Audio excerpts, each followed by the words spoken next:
right, everybody. Welcome into another episode of the Dropkick Basement.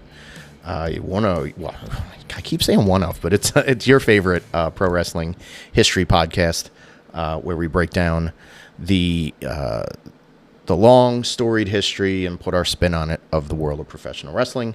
Mike Madden, I'm your host on my side of things, and I've got my tag team partner, Tom Schultz, on the other side. Tommy, how are you doing? Mike, it came crashing down and it hurts inside. So this is, thanks for reminding us of what our topic is going to be today. We're a little late to the party. We wanted everybody else to get their Hulk Hogan tributes out, and even this episode was going to be recorded and released on the anniversary of his birthday. We hit some technical snares, so now we're raring to go, and we're going to do a Hogan-centric episode. But we didn't want to be like everybody was doing a Hogan episode, right? Like the world sort of like focused a lot of attention, good, bad, or in the middle over the last I guess like 3 weeks now since our friend Terry Jean has passed on. But to put our own spin on it, we decided to just sort of like think about it and just say, all right, well,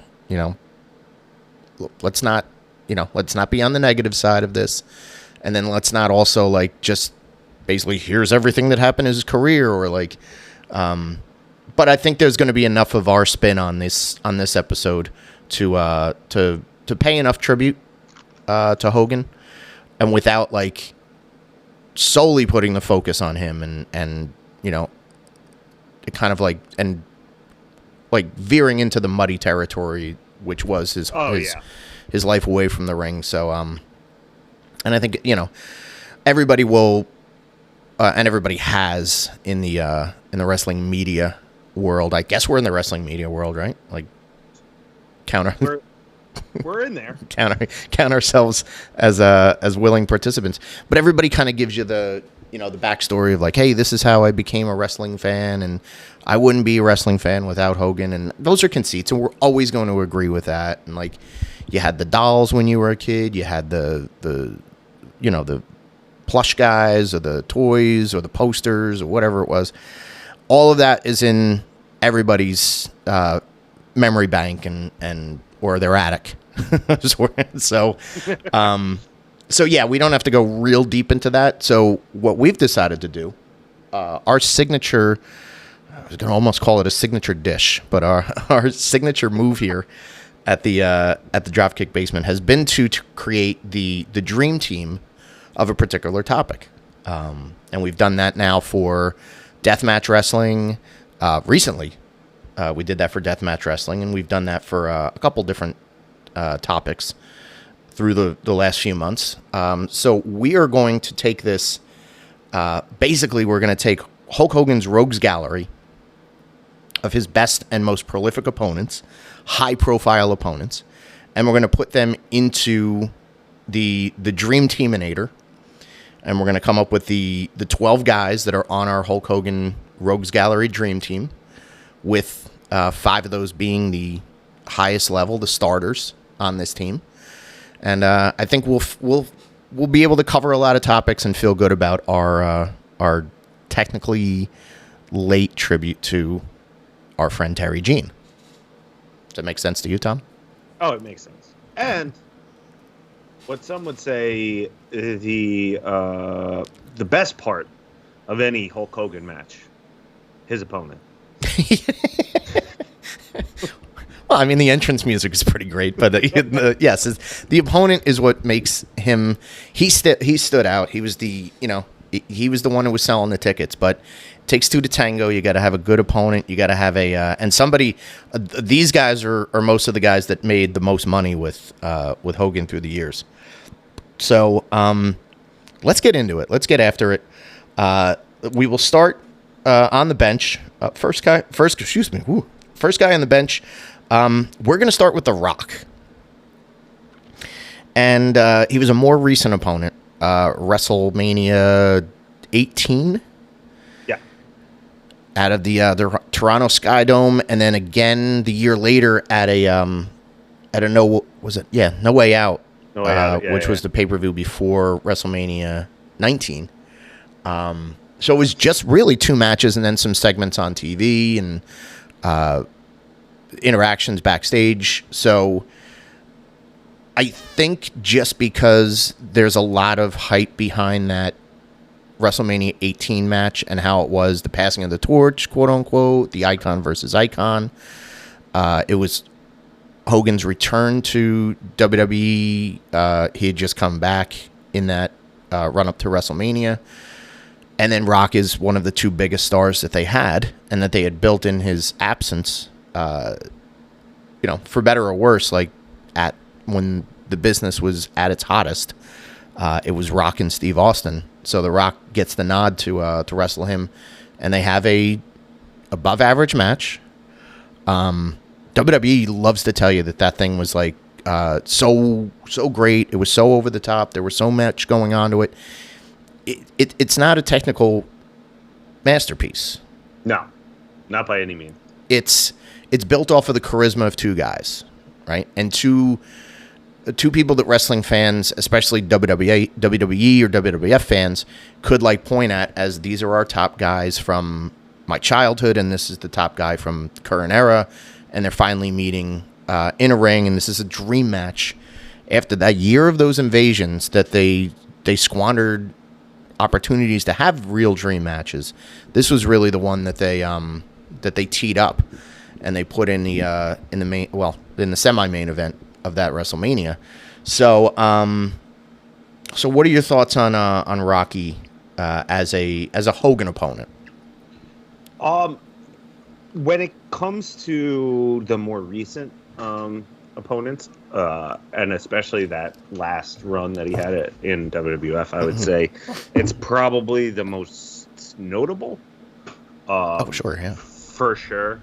That match is heralded, for better or worse, for the impact that it made, and it's also the impetus for ditching the Hollywood Hogan and getting him back into the red, white, or the red and yellow, right? Right. Which, I mean, had it not been for that match and the reaction that they got in the ring that night, I don't know that happens so quickly. Of course, yeah. And I don't think that last run goes as well as it did, because I think they wind up sticking with the NWO stuff, which really, if you look, it was not working. It wasn't. Yeah, it wasn't well. It wasn't well played. But you're right. Like it did give them They gave him a very hot nostalgia run. Hogan won the world title again for a little bit there. He ended up being featured on TV a lot, and even like carrying into the next run up to the next WrestleMania, where he did have the rematch with The Rock. And they had a screwy finish. They had Vince got involved, and they did like another homage to Montreal, because you love beating dead horses, and now you're putting Terry in a Montreal screw job with a crooked referee who was Sylvain Grenier, and and that's basically like Rocky was the conduit to get Hogan ready for Vince at WrestleMania 19 in Seattle. So that's why I think like that works better than some of the other like opponents. Like you could say like he did have that the program with Shawn Michaels at the SummerSlam 2004 or 2005, whatever year that was, and then the next year with Randy Orton. So you could always say like, hey, he did have more modern opponents that challenged him and kind of put him in a different mind frame, but I don't think it was elevated to the point that Rock was elevated, because it does have that WrestleMania tie-in.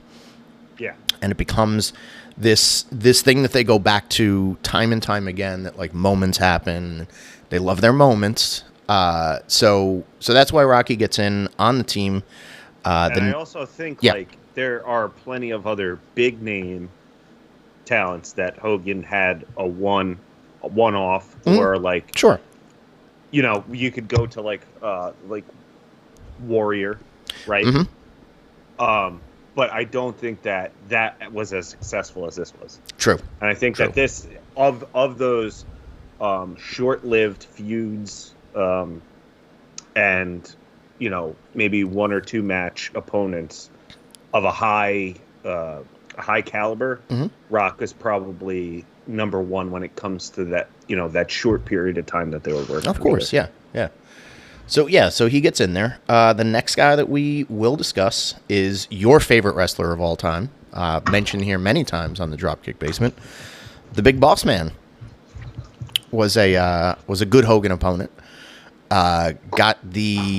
Basically he had maybe about 2 months in, and then he was right into a Hogan program away from the title. Right, so this is.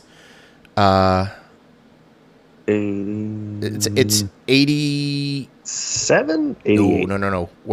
It would be late 88 into 89. They have it was a segment on Brother Love where, you know, Hogan is, you know, talking about like it's great to be back in the WWF and all this other stuff. Big Boss Man ends up handcuffing him to the guardrail and beats the crap out of him with the nightstick. They did big house show numbers, and it was funny. Like if you go on something like Cage Match or like History of WWE, you see the house shows that Hogan and Boss Man were headlining are technically the B shows, because Savage is wrestling like Bad News Brown, or he's wrestling Andre or DiBiase, and then Hogan and Boss Man are their own kind of side program away from the world title.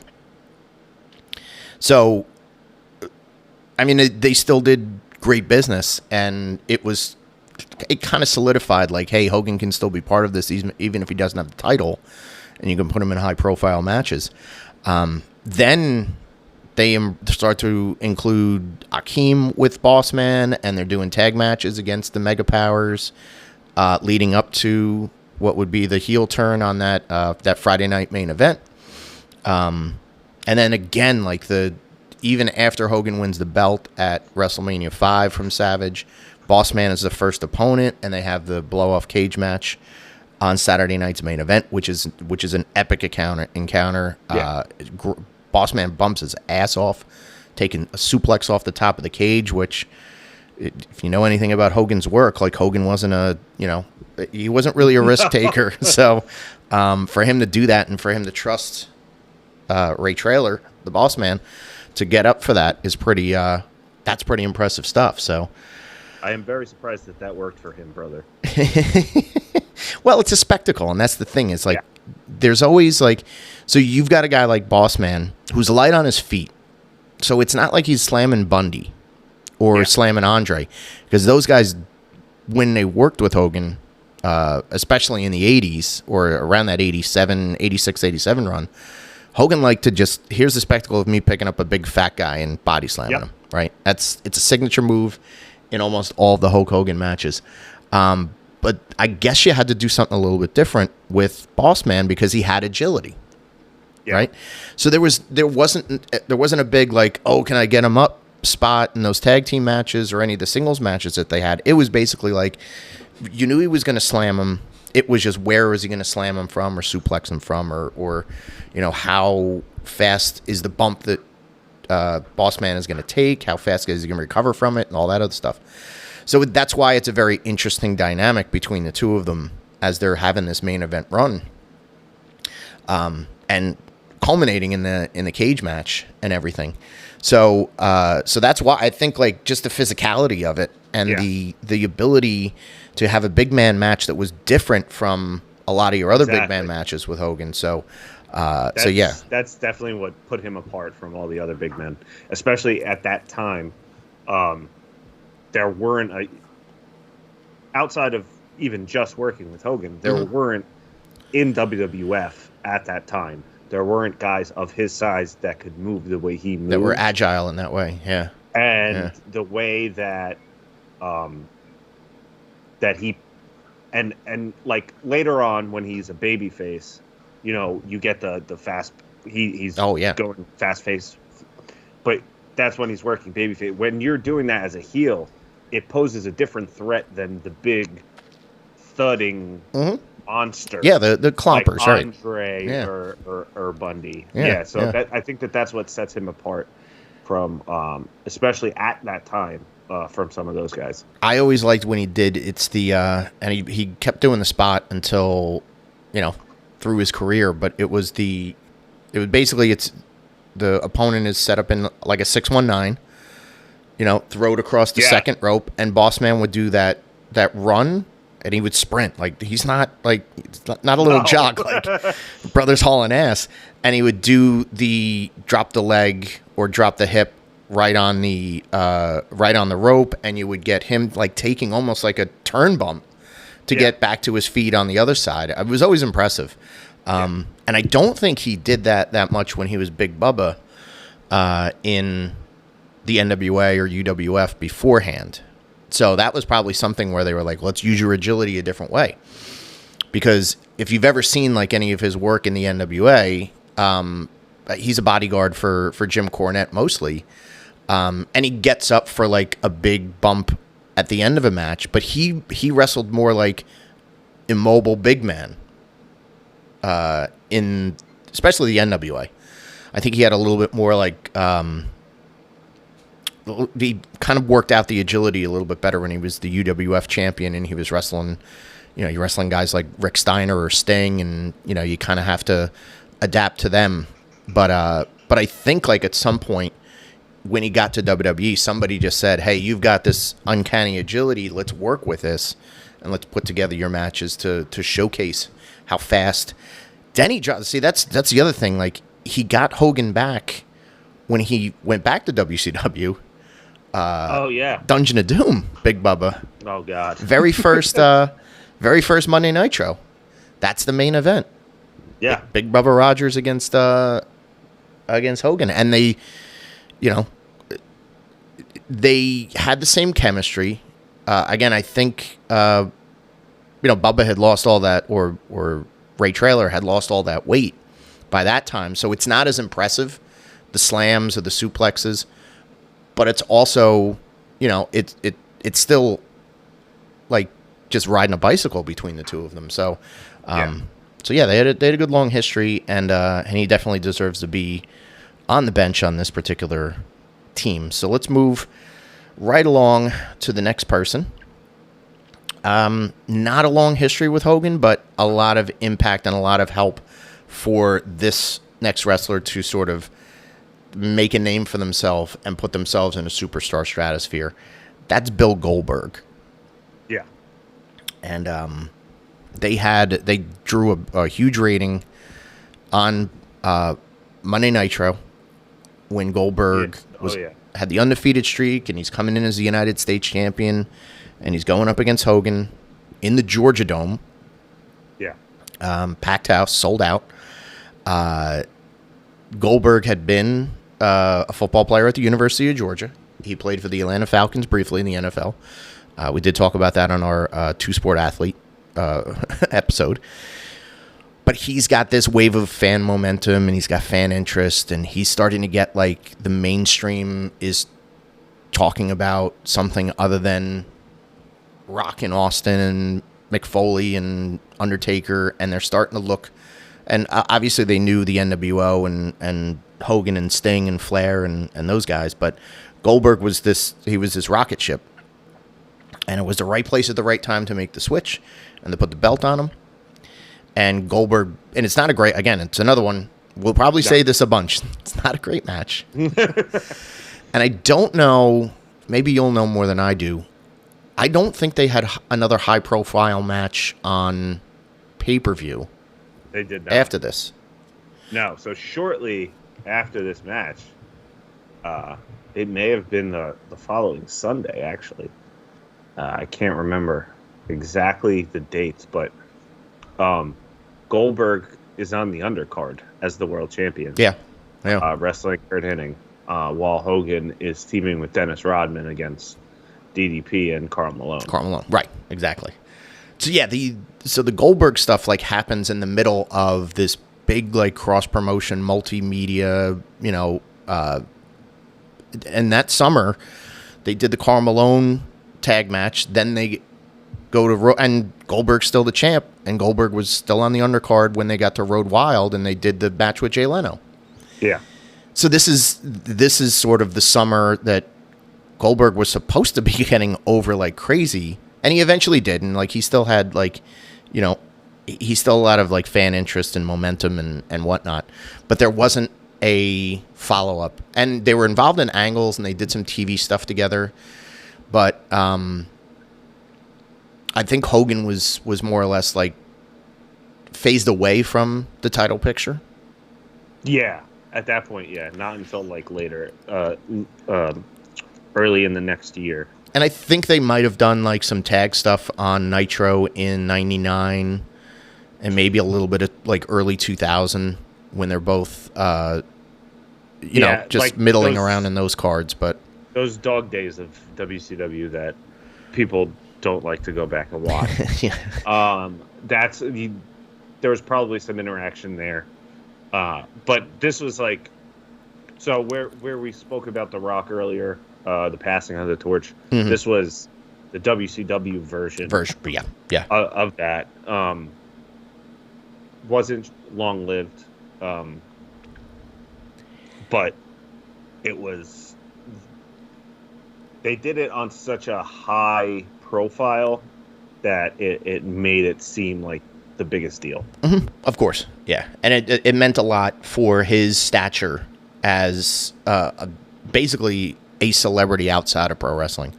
Yes, and he got again, he got a lot of interest. He was on the Tonight Show. He was on cover Sports Illustrated. He was featured in movies within those next couple of years. So without the Hogan rub, technically, or the idea of like him taking the title off of this the incumbent champ that was Hogan, and this kind of old guard that was basically holding it captive, you wouldn't have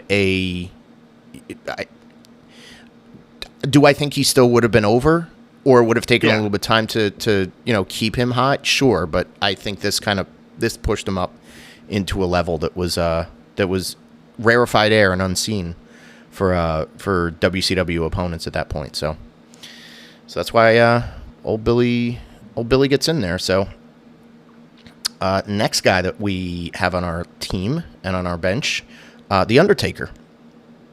Yeah. Now, I know that Undertaker has said in the past that he did not like working with Hogan. Can't blame him. And he felt like Hogan sandbagged him a bunch. And it's part of the Hulk Hogan lying highlight reel about his career, where he said that on his reality show, like he said that they're watching footage of Undertaker and Hogan from '91 when Taker won the belt at that Survivor Series.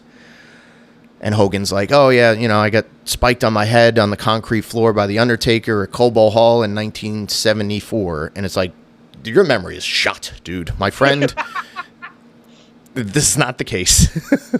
Undertaker was 12 years old at that time. And you were not in wrestling. But still, it's sort of like, I think, much in the same way that we were saying that having the win over Hogan made Goldberg, having the win over Hogan made The Undertaker not just a gimmicky, dead man, fun wrestler with a wild gimmick. It made him a main event dead man wrestler with a gimmick. They had the two matches back to back. They had a couple main events, around the country. Saturday night's main event. They had a tag team rematch. All through that 92 and the run up to WrestleMania 8. Then, just like his reclamation project, reviving Hulkamania in the summer of 2002, after he had wrestled The Rock at Mania, got the belt from Triple H. His next big opponent right after that is The Undertaker. Yeah. And now they don't have to make each other. They're both established. It's just you're revisiting.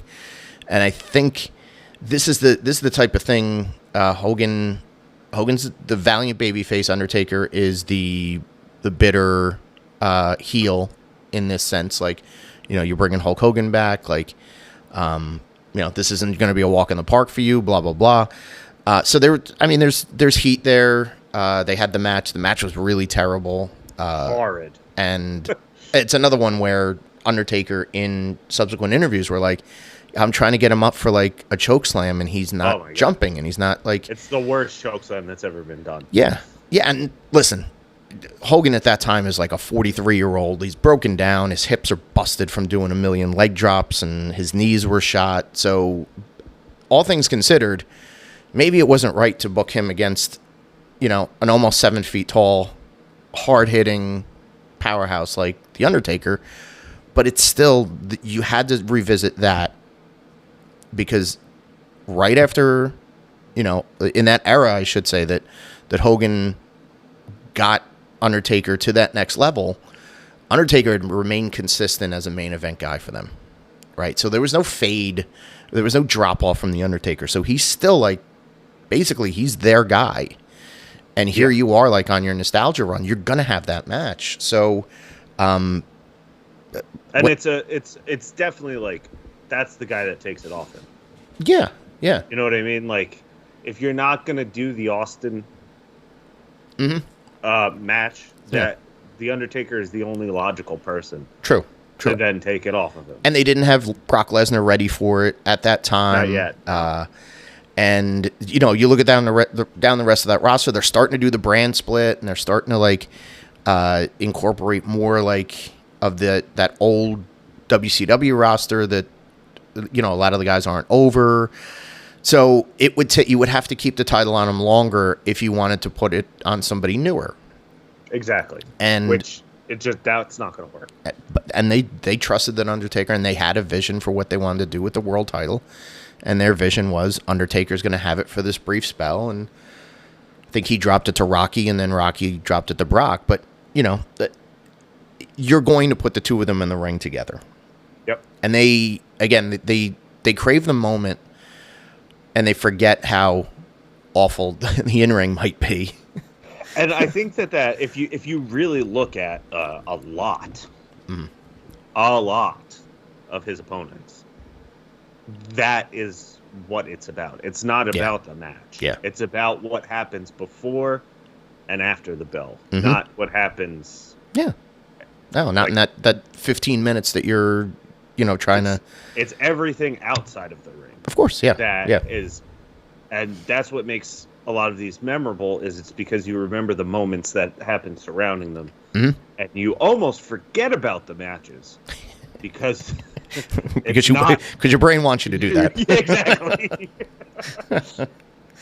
But that's and that's to your point. Like when they had their original program together and the run together, it is that Survivor Series match includes Flair, it includes Jack Tunney, it's got wild. Then they do the Tuesday in Texas, and then that's a kerfluffle, and they held up the title, which eventually got it in the direction that they went with it. But it's still there's so many elements, to your point, there's so many elements that are revolving around that people will remember.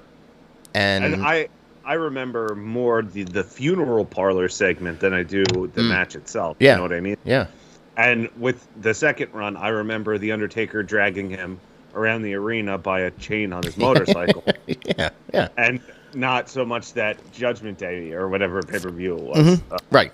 Match itself. Yeah. It's the memories, the memorable moments that they have surrounding it, because quite frankly, what they were going to do in the ring it's not going to hold up. So the other stuff that's going to be taking place on that show. Yeah, it's not matching the angle for sure. All right, so there's Undertaker. Next guy on this, the Earthquake, who, just like Boss Man, was a Hogan opponent away from the world title. Yeah. Basically almost the same as the Boss Man, where you have this angle, Brother Love show, just as all these big angles would start on that, and he attacks Hogan, sits on his chest, gives him a little teabag ski, Hogan's going to film, which was ironically enough Suburban Commando co-starring one Mean Mark Calloway. Oh. Not co-starring at the top, co-starring down down the IMDb chart. And that puts heat on Earthquake. And we're writing a letter in the lead up to that SummerSlam 90, which I was at attendance for. In the lead up to that, we're supposed to be writing letters. Get Well Hulkster. And Earthquake is doing promos on TV where he's like trashing the little Hulksters and saying, your cards and letters are a waste of time. He's not coming back. Like, I've put him in the ground, blah, blah, blah, all this other stuff. I killed Hulkamania, which a million people say a million different ways. So that's like, that gets you to a rather lackluster main event for SummerSlam 90. It's memorable to me, and it's funny to me because Hogan won by countout. Yeah. And he jumped up in the air like he re-won the world title off of this guy. And it was like, and I think that was because the crowd was kind of like lukewarm to it. And it was more or less, it was like, well, we didn't see leg drops and body. I think he did slam him at some point. And that led to him rolling out of the ring. But it's like, well, we didn't get to see the pin. He's still going to pose, and he's still going to do the, the ear cup and all that other stuff. And the crowd was certainly, I think this is going to be a broken record. They're certainly into the entrance and the exit of every Hogan match. But it's still got, like, there was still a ton of heat on Earthquake. And I think, like, he's another one that was sort of unique. He was in between what Hogan would wrestle at as far as agility, between like a Boss Man and between like a Bundy, right? Yeah. Much more than Bundy, but not quite as mobile as Boss Man. Exactly. Because Tenta, again, anytime we've talked about Tenta, we do relive that story of him being a sumo wrestler at a very young age, although he looked like he was 48 years old when he was 24. When he was 13. But that was you're expecting, and you're seeing like this large guy he had a head of steam when he would do those Earthquake splashes, and he dropped a great elbow, and he was, even though it was like he's in character and he's got all of his like, I'm going to make you tremor, and like, it's very big, like, into the shtick. He's still a good stick guy. He's still good on the microphone. He's got Jimmy Hart on the outside to run interference and to heckle Hogan the way. And I think this is, I'm just looking over the rest of our list. This is probably the best pairing. I don't know. Anytime Bobby Heenan had an opponent of Hogan under his tutelage, like, he was great. But this is the best Jimmy opponent for Hogan, for sure. Because Hart really gave into that, like, and it was, again, they had something to stick their teeth into with that angle, and there's no, it's low stakes because it's not for the world title. Yeah, exactly. So this is in a far gone era where you didn't do number one contender matches for the world title. It wasn't like, hey, whoever wins the stipulation of whoever wins this gets the match at WrestleMania, let's say. It was basically like, here's a grudge match, here's a revenge match for Hogan. He's coming back.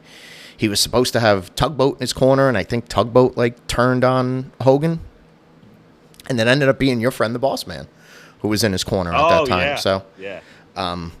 But yeah, I mean, it made sense. It worked. And and I think Earthquake deserves to be in the mention of this dream team for sure. 100%.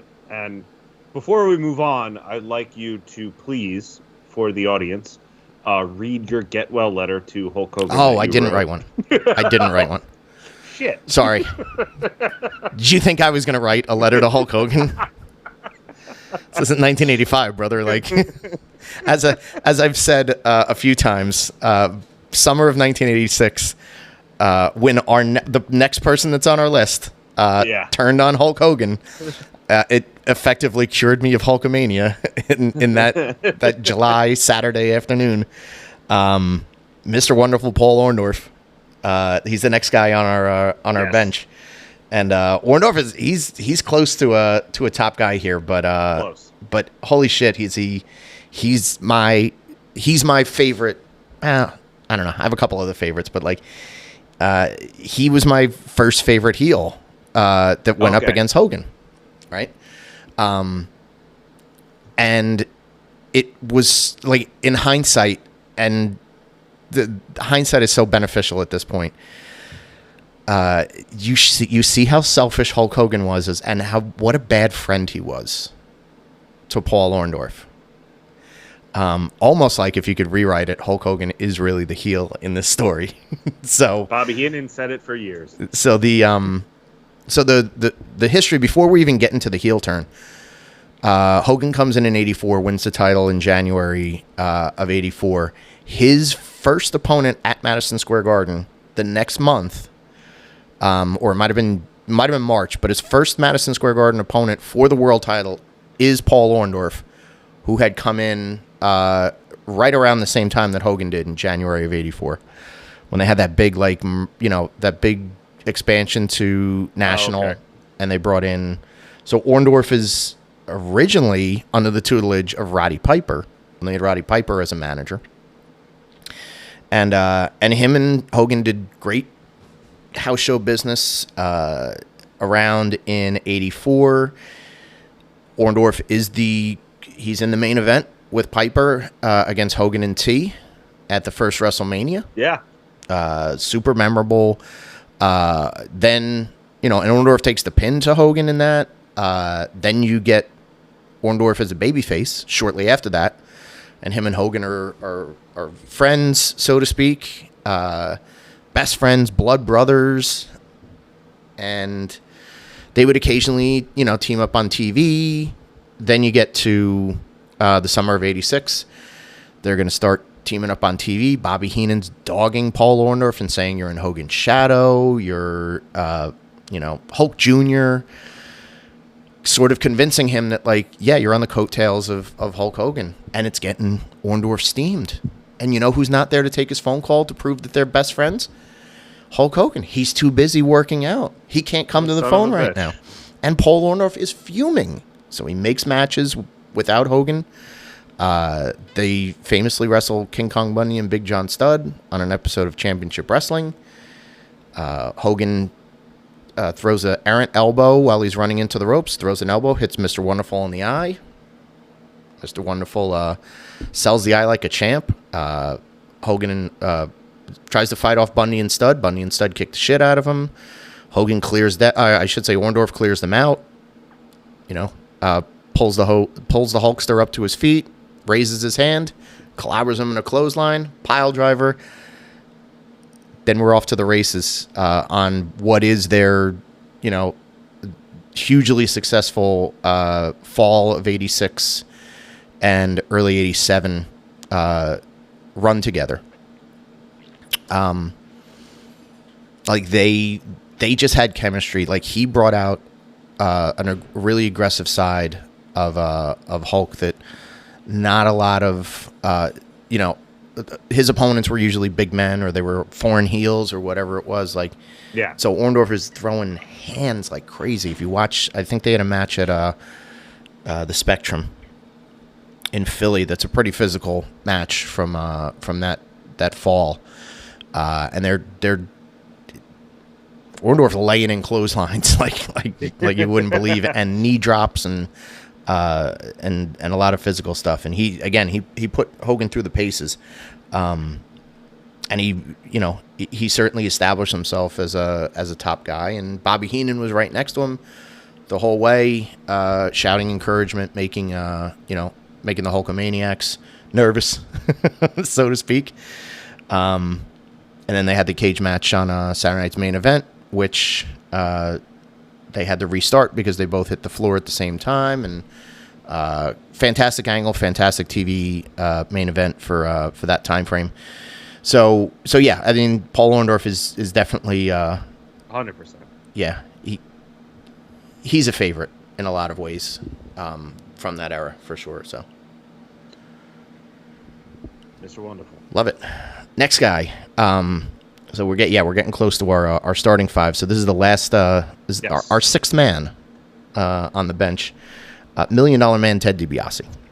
Oh yeah. So this is, again, it's another one that's tale of two time frames.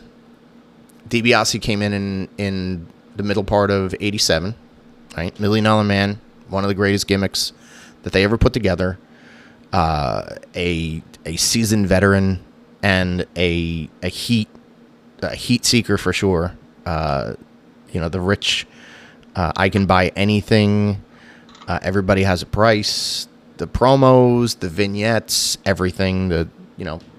Rob Van Dam kissing his foot at a house show, his kicking the basketball out from the small child. But you didn't get the 10, did you? Yeah. So you don't get the money. Just dastardly shit.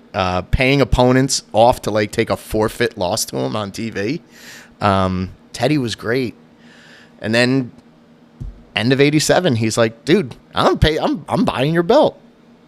I'm gonna buy the world title. And I just started. I was watching this recently on YouTube. It was kind of like a recap of that angle.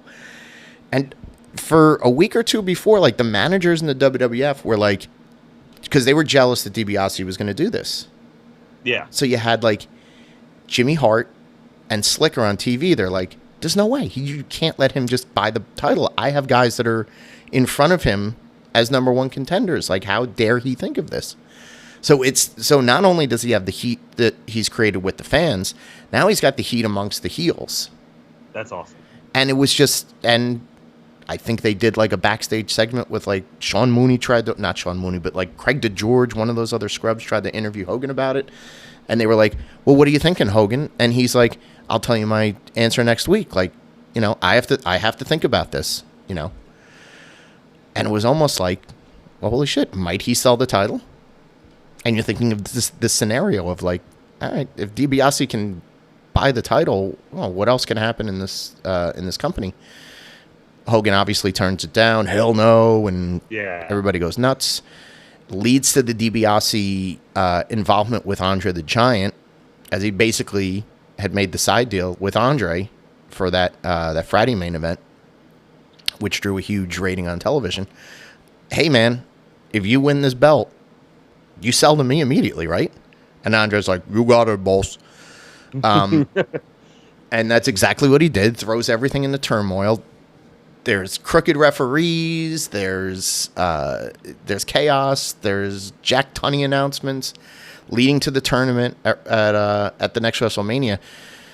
And then subsequently, like, DiBiase pairs off with Savage, and then Hogan goes to shoot a terrible movie. And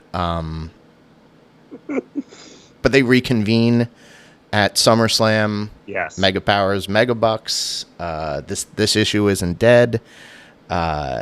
Which is, again, it's another spectacle main event where you've got Jesse Ventura as the referee.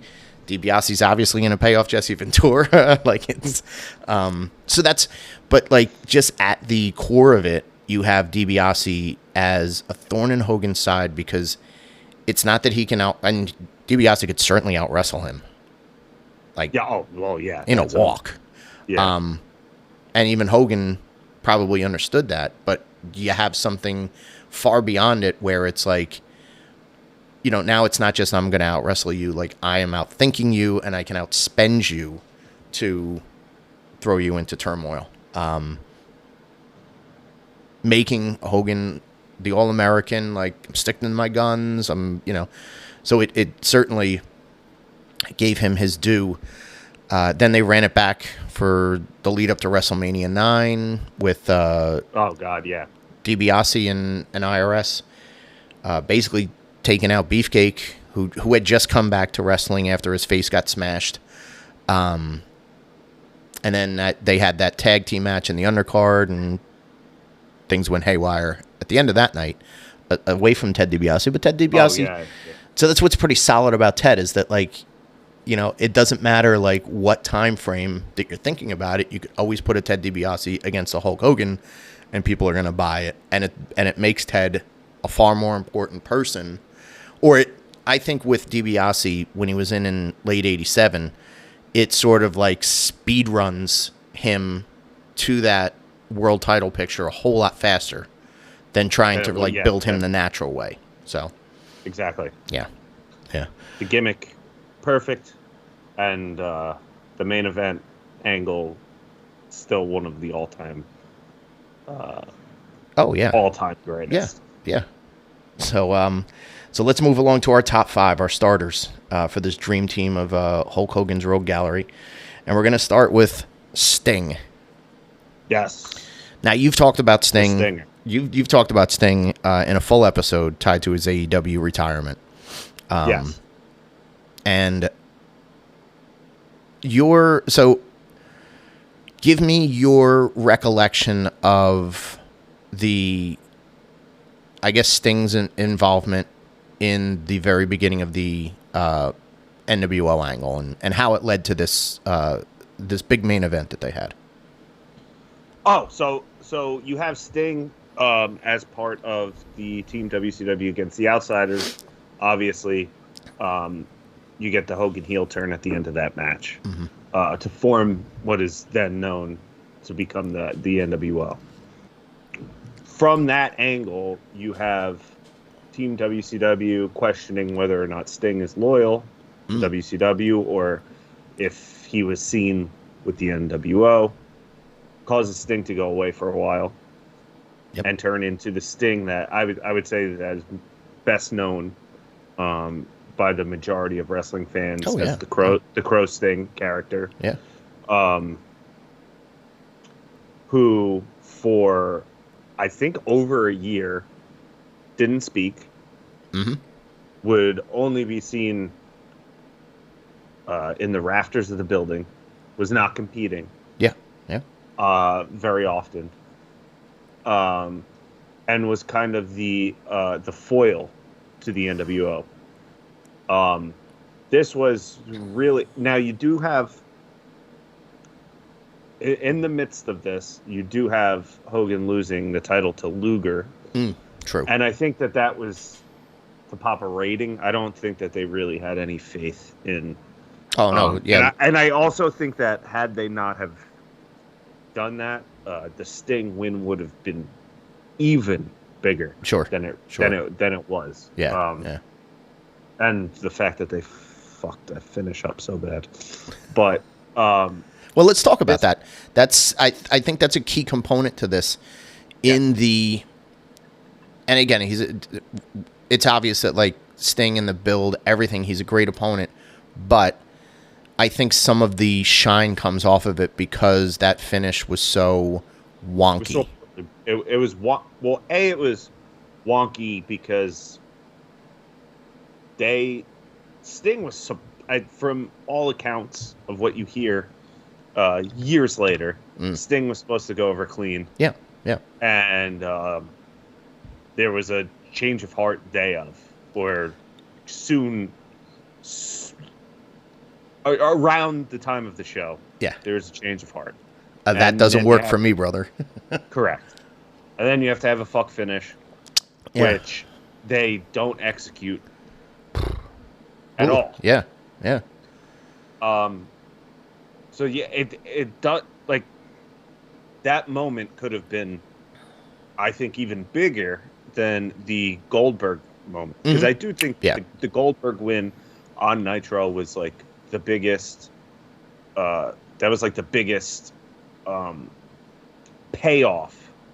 Okay. To the NWO storyline, and it was supposed to be Sting, but they just it was poorly booked. However, the build, strictly the build, not the match, not the finish, not anything that came after. The build from Bash at the Beach 1996 to Starrcade 1997 is one of the best and probably the most well-told story that WCW had ever done. Oh yeah, and I don't even think it's close.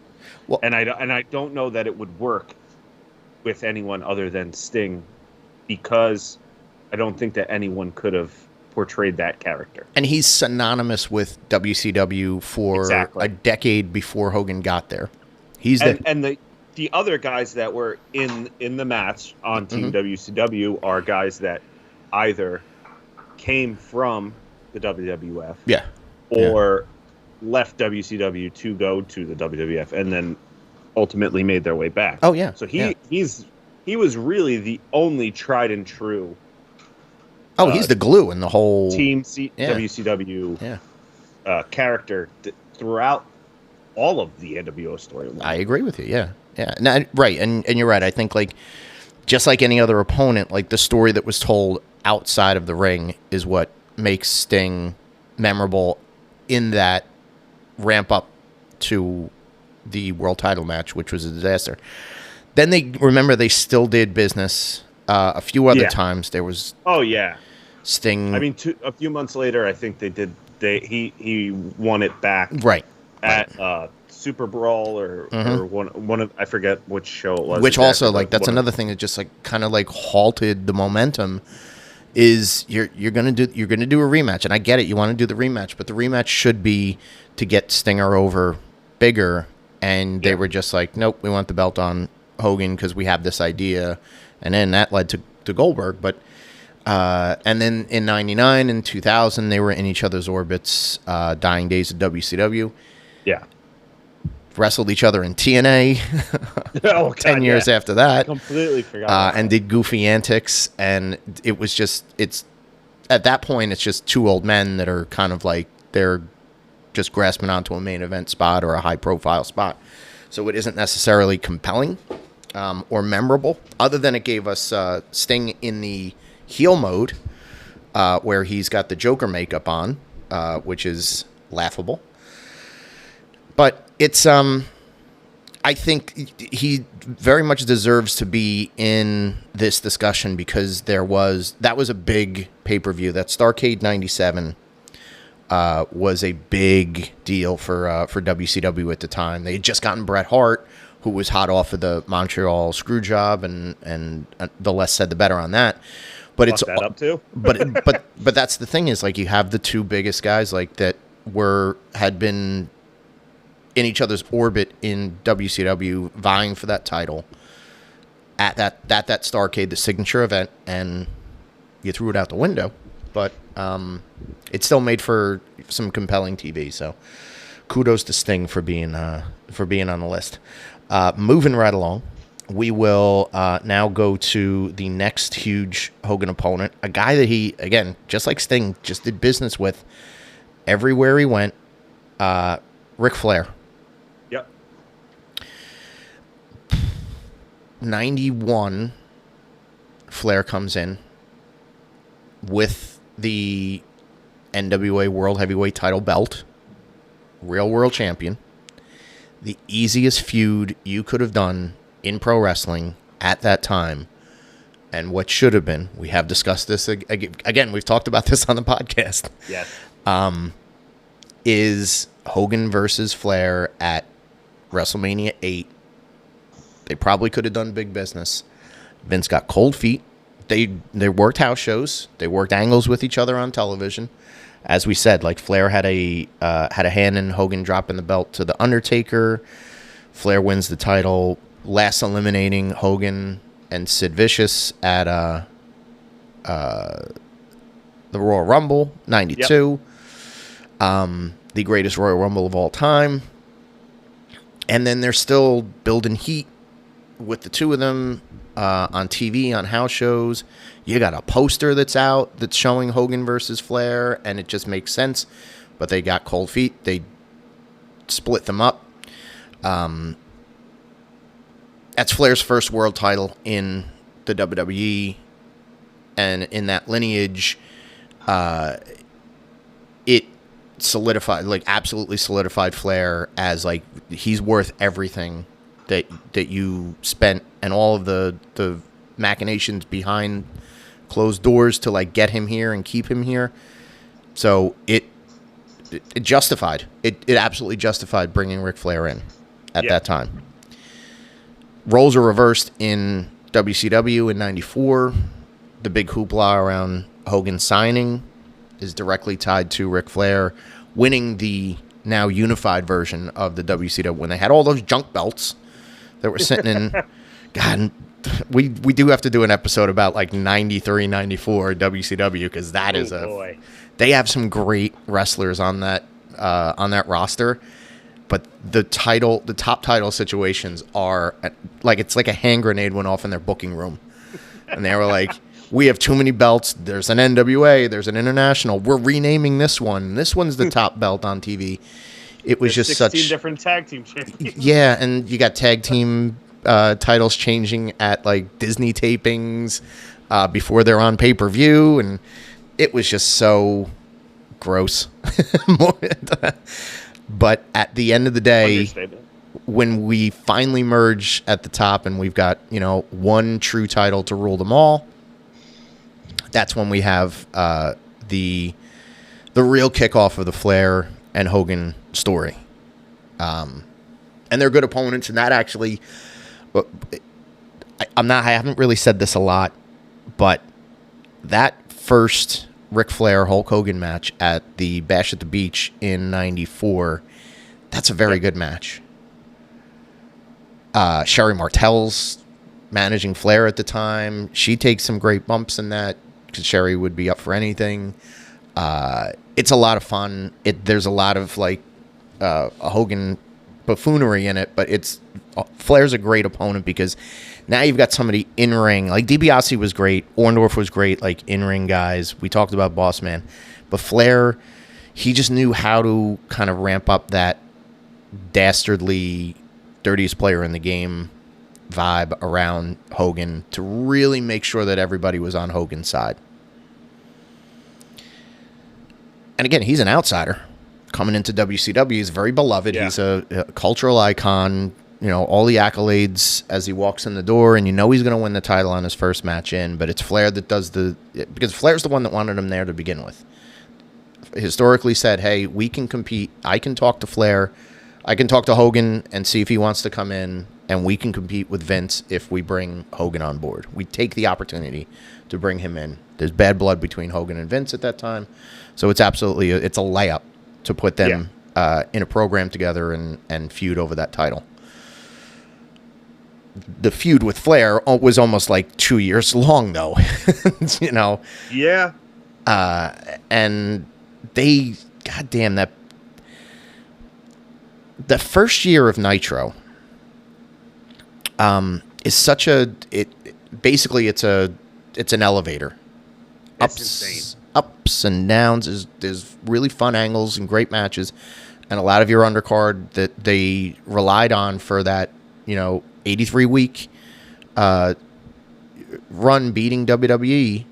A lot of that undercard was built up at that time, but your main event scene was slap job.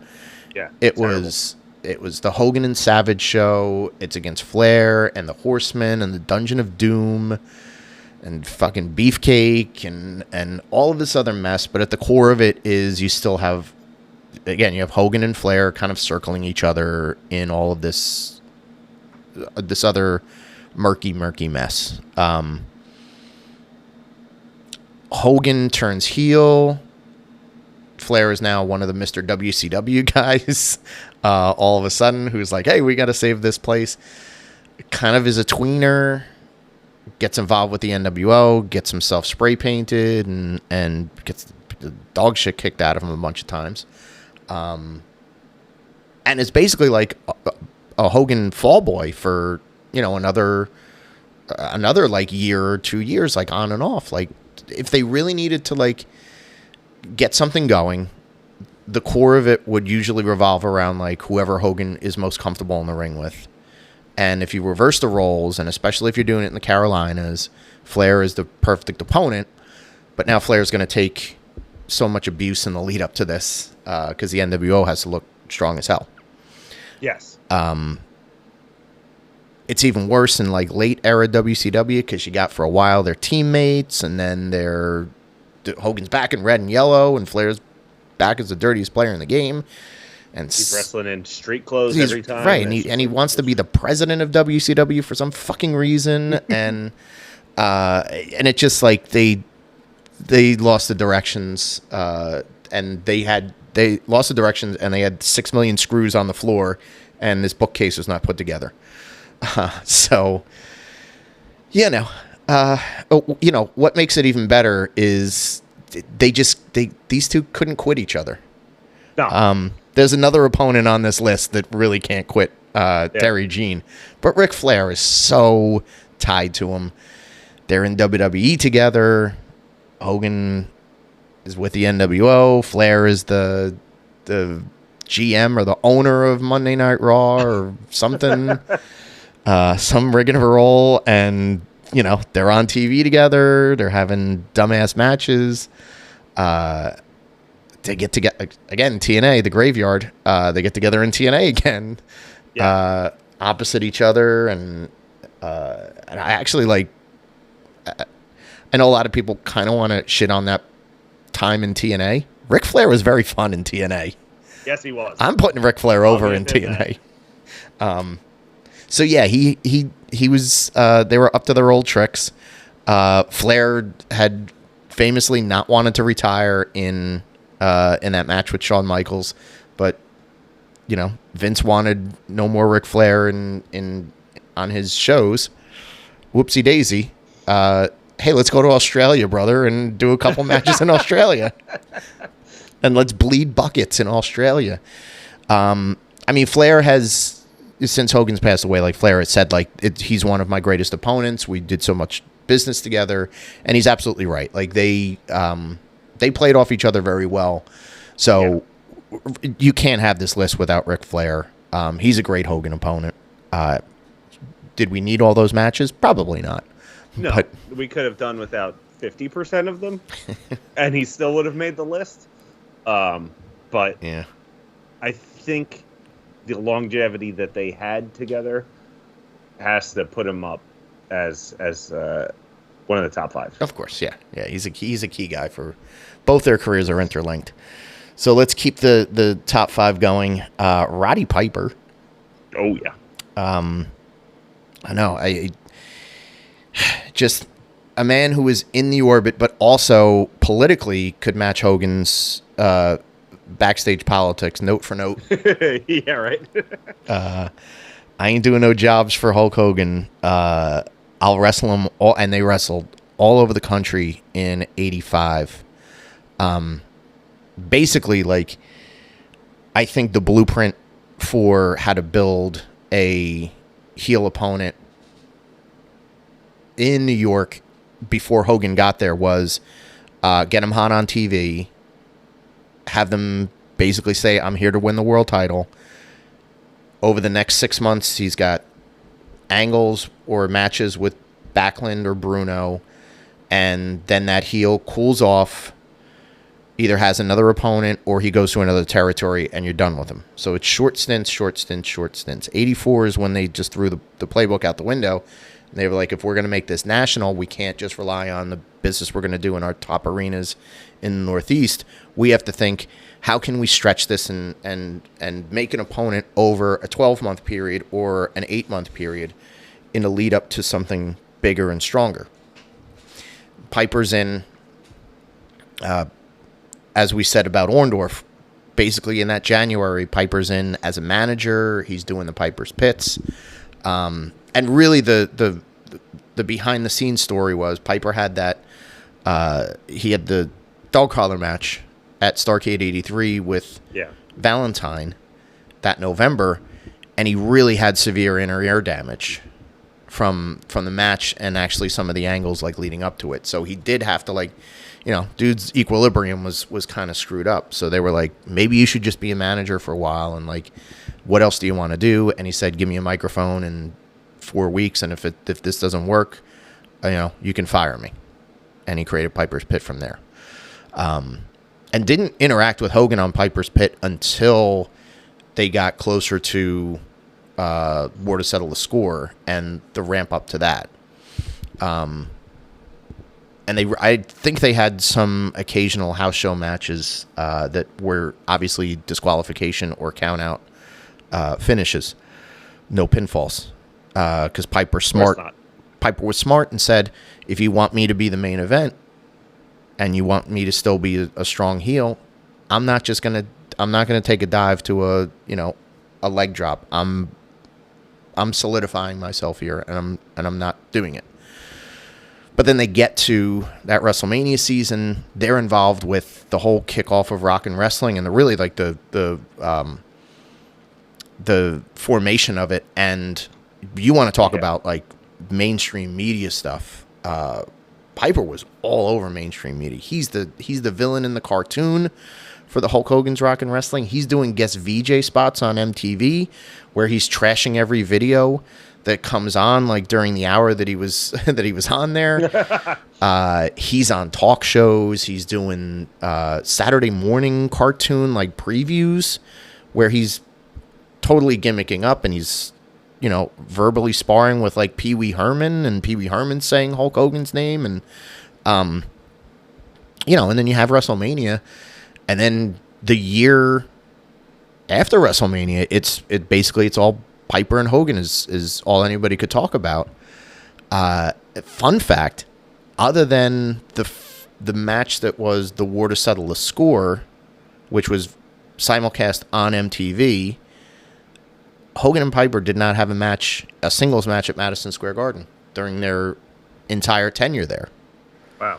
Tag team matches, or they would be on the card wrestling separate people, but that was the only time they had a one-on-one match at Madison Square Garden, which again just breaks the template because you had the 3 matches with the world champ. You'd have a count out, or a DQ, or some sort of inconsequential finish, and then you would have the gimmick match or the blow off at the end of it.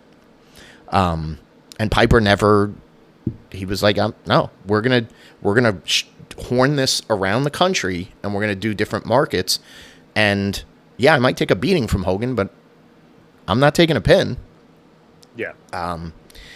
But it built, and Piper was so synonymous with that run. He eventually turns babyface and retires in 87, I should say. Goes away, comes back, as a commentator, blah, blah, blah. Occasional tag match with Hogan, or occasional segment where they're on TV together, but never opponents again in WWF for that time being.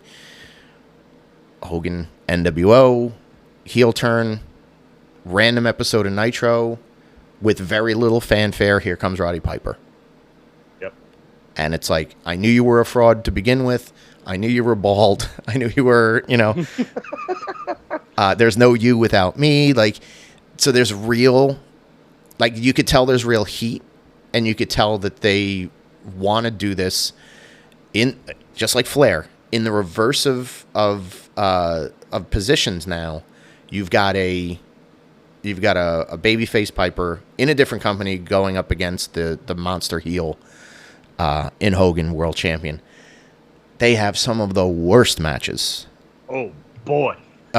Age in the Cage was the rematch. They had Piper gets a win back over Hogan in a, Hogan's a world champion, but it's a non-title match. How do you agree to this as a non-title match? Like, booking logic was scarce. Not all there. But that's a two sides not being able to agree on anything backstage that says, hey, you can get the win, but it's a non-title match. Are you okay with that? Yeah, as long as we get paid on pay-per-view. And they did big numbers on pay-per-view. Like, this is the time where, like, the NWO was red hot, and they could do no wrong. So people are watching on TV. They're waiting for that Piper segment at the end of it, where he's confronting Hogan every week, or he's taking a beating from the NWO every week, just so that the payoff is, hey, at the pay-per-view, we want to see Roddy Piper kick the shit out of Hulk Hogan. And they were treated to a terrible match. And again, when we get Hogan back in WWF, and he's got the match against the second WrestleMania at 19, where he's back. He's got the match with Vince, which is an underrated match, in my opinion, because it's so like bloody, and cameraman is perfect in that one, and Piper comes in with a bat, more harken back to the old days.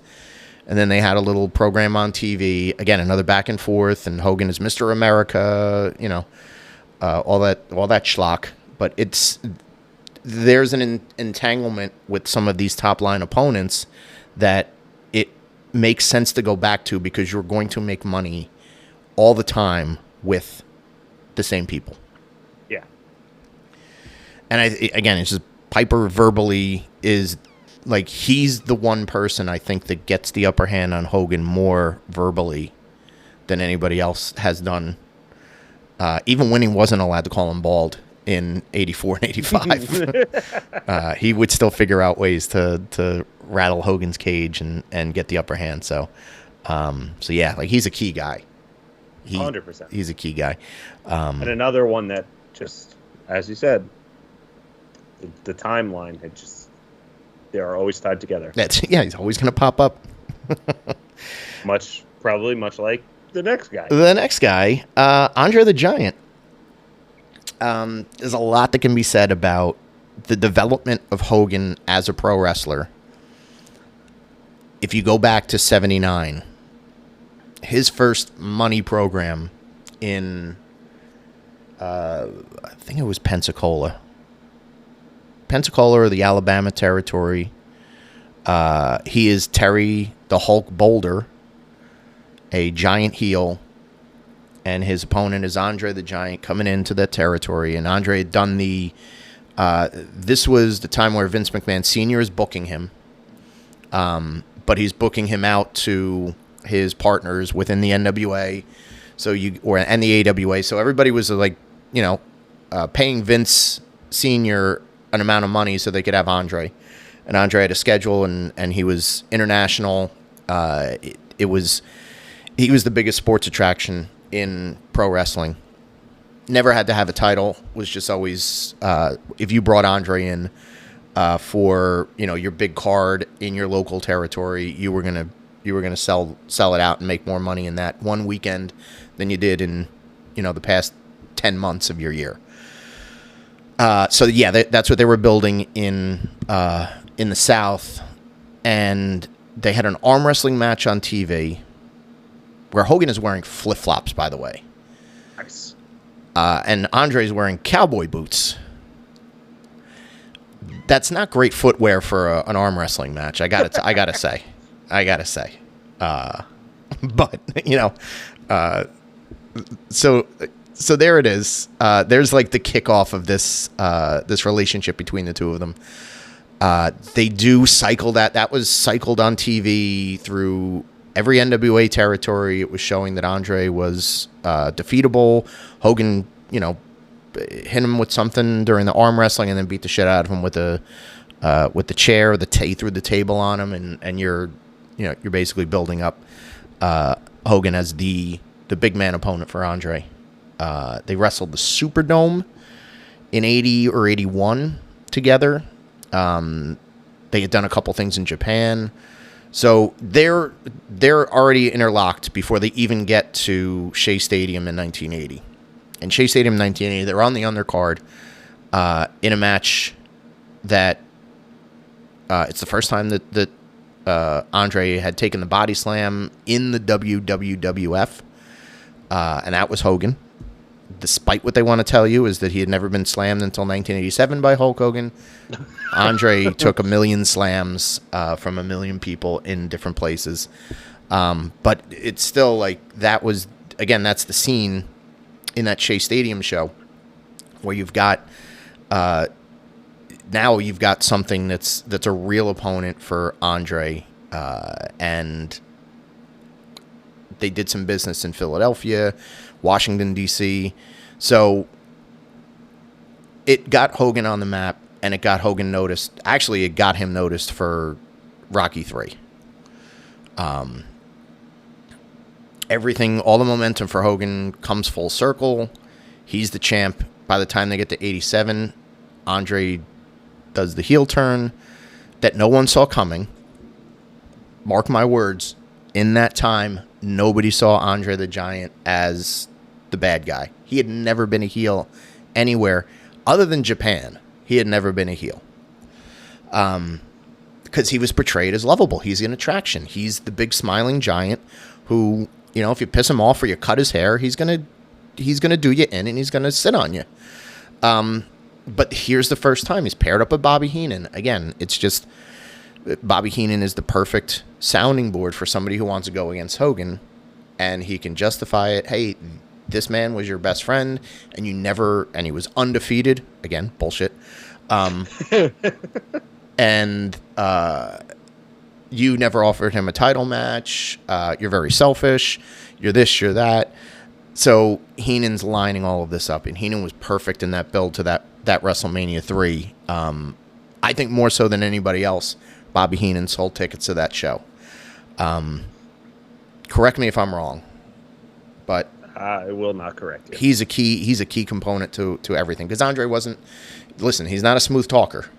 No. He's a little marble mouthed, and those marbles are French. So you got a very deep accent. So obviously we have the matchup at WrestleMania 3, Al Snow's favorite match. And they did big business. Somewhere between 78,000 and 93,000, depending on what side of the coin you want to flip. I mean, I've heard 195,000. Yeah, right. Yeah, exactly. But it's the biggest wrestling card of that era, and up until that point, nobody touched it when it comes to coverage and the scope that it had. And those two guys are on the top, and justifiably, thanks Hulkster for the house. They still feuded every chance they got. They were in each other's orbit on TV. Andre took time off after that to do The Princess Bride. But it was a rivalry.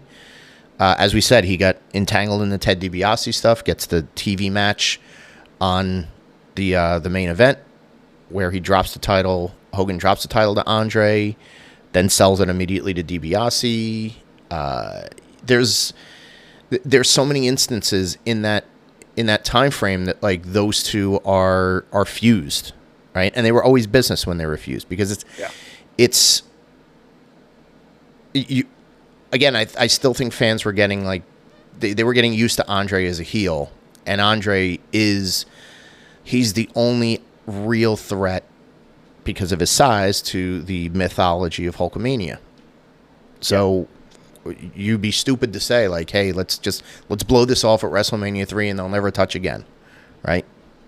This isn't Kamala or Sika, like with a one and done match on TV and then they just slip back to the mid card. This is Andre the fucking Giant. Like he's big news. He's big business.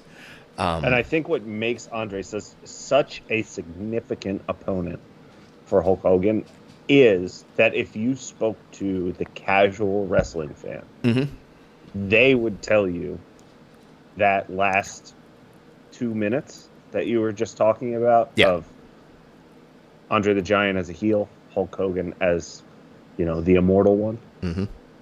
And they would still say, oh, that's one of Hulk Hogan's best opponents of all time, without knowing the years of backstory that they had before that WrestleMania 3 match. Yeah, absolutely. So he's synonymous, and it's really I guess it's an endorsement at some point that Andre trusted him enough to say like, all right, we're going to do business everywhere we go, but once we're established somewhere, we're going to do bigger business. And Andre was on board for it, and Hogan obviously was probably making some suggestions, and he's like, I know I can even though it's a big man, it's a man bigger than me, and we're not going to have a masterpiece in the ring, we can still make magic with this. And it's still in the signature of their show. So if it ain't broke, don't fix it. So but that gets us to the captain of our team, the top Hogan opponent of all time, in the ring, behind the scenes. They're probably having quite an argument in whatever part of the afterlife that they're in. That's Randy Macho Man Savage. It, for me, one of the first things I remember seeing on WWF television when I started watching in 1988 was an angle between Hogan's got a match on television, which is rare. He's on the Championship Wrestling, and he's wrestling against Rusty Brooks, who was Rusty Brooks was a super jobber, fat man jobber. Not very good in the ring, but it's a Hogan match, so it was basically a couple clotheslines, a body slam. I didn't even think he dropped the leg. I think he dropped the elbow to get this one over. But right after the match, like, here comes Elizabeth. And Elizabeth, at this time, she was demure, but you didn't really hear from her a lot. And she came out. She actually, like, kind of cut a promo and said, like, why won't you wrestle the Macho Man? Like, why won't you put your title, like, you're wrestling this guy on television? Like, he's a better opponent. Like, why won't you wrestle him? And then Randy comes out from the back, and they do a pull apart. And Savage is so great. Like, anytime that, like, from the second that he came into WWF that July or that June, he had his sights set on Hogan. He would dog Hogan. I'm better than you. He's got a Hulk Hogan T-shirt on when he's cutting promos on TNT and all this other stuff. So we always had Hogan in his plans. But this is the first time that they're confronting on television. And it was basically just that. There wasn't any follow-up to it. Maybe they had a plan to do that at WrestleMania 2. I'm not really sure. But great business in house shows. When we're talking about a Hogan opponent that on par with, like, a Flair, a DiBiase, or an Orndorff, Randy Savage had Hogan's best matches. Oh, 100%. No doubt about it. And there's this was the era that they're wrestling each other around the loop, and they're getting their feet underneath them at house shows. They had a series of house shows at Madison Square Garden in '85 and early '86.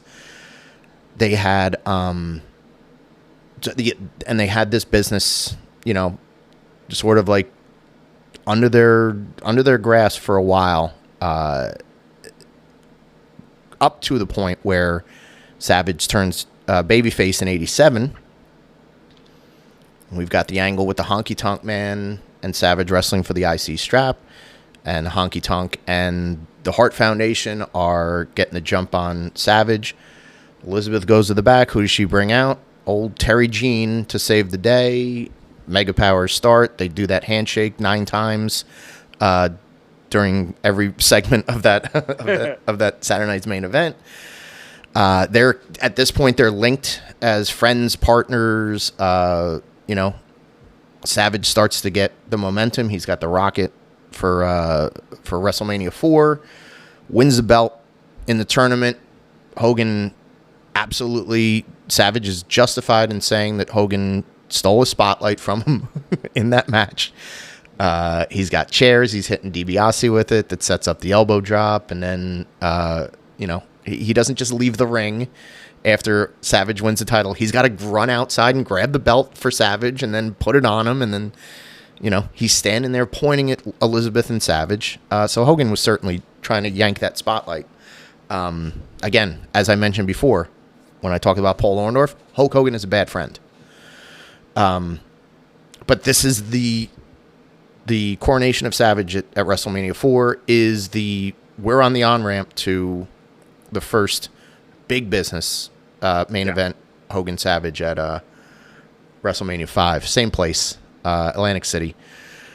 And as I say, this is the best main event that Hogan had at a WrestleMania. Savage is a madman in this, and I think he had like he had like bone chips in his elbow, so he was kind of fucked up because that was all wrapped up. There was no like injury reported before, or no, he wasn't out for any period of time. He just wrapped that thing up, and but yeah, he had a messed up elbow. But Hogan takes the belt from him. They do blockbuster business after that WrestleMania. they were tried and true, like, blood brother opponents for a good 2-year run there. Yeah. Any combination. You got SummerSlam main events. You got Zeus. Sherry Martel is Sensational Sherry is involved. Hogan's got Liz in his corner. They blew it out of the ballpark everywhere and anywhere. And forever, again, in that WWF bubble at the time, like, they're always, like, Savage is still, like, talking about going back and getting the title. Even a year later, 2 years later, he's still talking about going back and get the title from Hulk Hogan. So they're always in that sort of perpetual rivalry. We get to WCW in 95. Savage comes aboard. Who does he want to team up with? Let's get the old Mega Powers up and running, and there's more friendship and there's more teaming, but there's always something in the back of the Macho Man's brain that he's no good. He's still not really a good friend to me. He really isn't. And he wasn't a good friend to him backstage. I'm just pointing that out. They didn't have a match against each other for quite a while. I mean, I know that, like, Savage is the one that Hogan officially turned on to join the NWL. Yes. So he dropped the leg a couple times on Savage which is funny because if you think about it, like, who were the two most WCW guys that were in that match that you probably could have dropped the leg on, and you choose to fuck Savage? Bad friend. Bad friend. But I don't think they had. Not until that Halloween Havoc. Okay, all right. So they did have a match. The cage match. Okay. At Halloween Havoc, 1996. Then, shortly after that, Savage turns NWO. Yes. And you're like, okay, here's the perfect opponent for Hogan, and here's a guy we can have him chase him for a few months and have, like, real heat and rematches, and perfect story. You're a bad friend. And they cut it off because they wanted to put Savage in the cool guy group of the NWO because he was the loose cannon, so to speak. So I guess that was like early. I guess it would have been early 97, late 96 that he joined the NWO. But then again, like, later on, they would have matches. Like, even when they were in the NWO together, they would have matches. And it was sort of like, that's where it's like, we've gone to the well too many times. Just like Flair, we went back to this way too many times. Then you're learning that, like, there's real backstage animosity. Savage wants to kill him. There's a rap album that's eventually released with Be a Man Hulk and all of these other Hulk Hogan diss tracks. But nobody made money together in the way that Hulk Hogan and Randy Savage did. Yeah. You can kind of go to bat, as we did for, like, the rest of the guys in the starting five, like, all made good money, but Savage made consistent money with them and was always willing to take shots at him that you're kind of saying to yourself, is there a little bit more behind this? Does Randy really have a problem that we should discuss? So yeah, I think that puts him, and that pushes him to the captain of the. He is the Michael Jordan of Hulk Hogan. Of Hulk Hogan haters. So that puts it all together. Another successful dream team envisioned for you all right here on the basement. Is there anything that we left out? No, I don't think anything that we left out. I mean, there were probably a few honorable mentions, but nothing crazy. And I think like one or two Iron Sheik Ultimate Warrior could have been. Yeah, I was just gonna say. I think the starting five is locked and loaded. It leads the way, and I would think that, like, in the comment section, I'm sure somebody's gonna say, "Well, you left out the Ultimate Warrior." Listen, Ultimate Jim was one of the worst Hogan opponents. I can't say that enough. If we do the reverse, if we say the anti-Dream Team or the Scream Team, he might be the captain of the Scream Team of Hogan opponents. But But yeah, I think because for WrestleMania 6, there's also Halloween Havoc. yeah, exactly. Yeah, and there's fireballs and trapdoors that didn't work out right, and there's mirror images and ooh. Again, another episode that we talked about, that rebooking that Halloween Havoc. Go back and listen to that shit. Yes. Tell me that Ultimate Warrior is a great Hogan opponent. Or actually, take it a step further and go back and watch that shit and realize that this wasn't good business. So yeah, I mean, that'll wrap us up. Thanks, Tom, for contributing and throwing your 2 cents into this. Oh, yeah. And we hope you all listeners have a great night, and we will see you at the matches.